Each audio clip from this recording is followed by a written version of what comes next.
People who moved from poor to rich countries. What surprised you? A Songan African man who stayed with me for the first week rushed over and woke me up. He was extremely excited that there was a garbage truck with a motorized arm and was picking up the wheelie bins as it went down the street. "Have you seen this?" he kept exclaiming over and over again. Amazing! Amazing! He had never seen anything like this in his homeland. Drinking water directly from water taps. My grandfather from Ukraine was a water carrier from the age of 7 until he moved to Canada in 1922. He lived to be 92 and never got used to the feeling of clean water from the tap. That things would get fixed. I had a vending machine in my dorm building, and when it broke, I said, "Oh shit, they'll never fix it." I was just stunned when I saw it repaired and working shortly after. Light level. So many lights from street lamps, traffic lights, huge buildings lit up all night.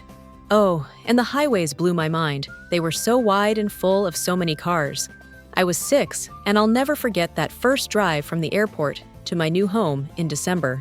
It was also my first time seeing snow. I moved from Yugoslavia to Toronto in 1989.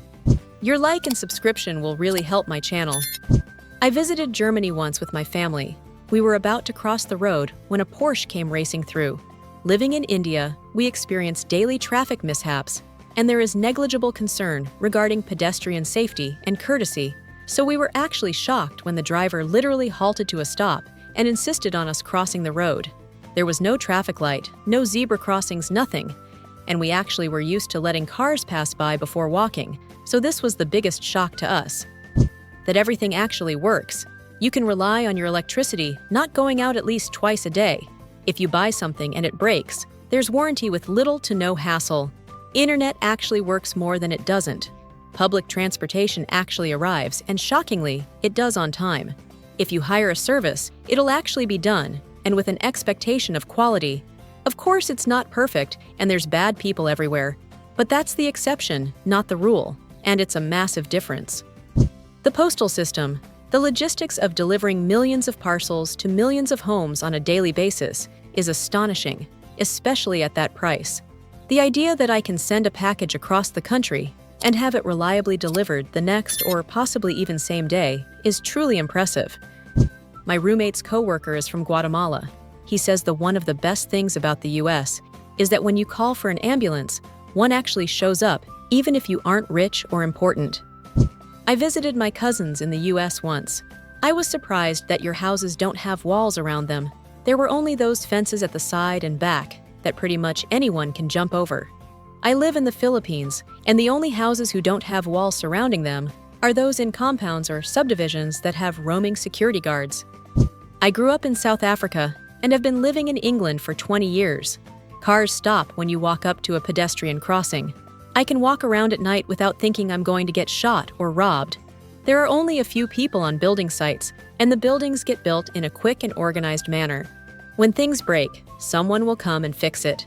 Anyone who jokes about England, you just haven't lived in South Africa. How old the houses are. I expected to see modern buildings, like in my country, but instead I saw historical buildings that cost even more than modern ones. It's amazing how much history there is around. It's literally in every stone. Giant grocery stores are full of food and always fully stocked. Coming from Ukraine to USA in the 90s, my entire family's jaws dropped for hours. Ha! My dad's from Munich and my mom's from Krakow, and the stories about their childhoods are sometimes so different because of that. Like my mom will tell you how oranges were a delicacy that you only had for special occasions, while my dad will be like, "Oh, when we were bored, we used to throw them at each other for fun." Toilets connected to the sewer system that can be flushed multiple times, and they also use drinking water. Toilet paper everywhere. You don't have to bring your own to a public restroom because there's one in every stall here in America, and it's free, just like the toilets. Coming from the worst country to a better one, it surprises me how easy it is to do a transaction online. Visa application, bills, grocery order, meeting. Everything can be done and bought online. Abundance of food and cheap good things. Diversity of people with different skin and hair colors. Before this, I had only seen 2 black people and 1 Chinese, and I had never seen people with red hair. Your like and subscription will really help my channel. Thanks a lot for your donations.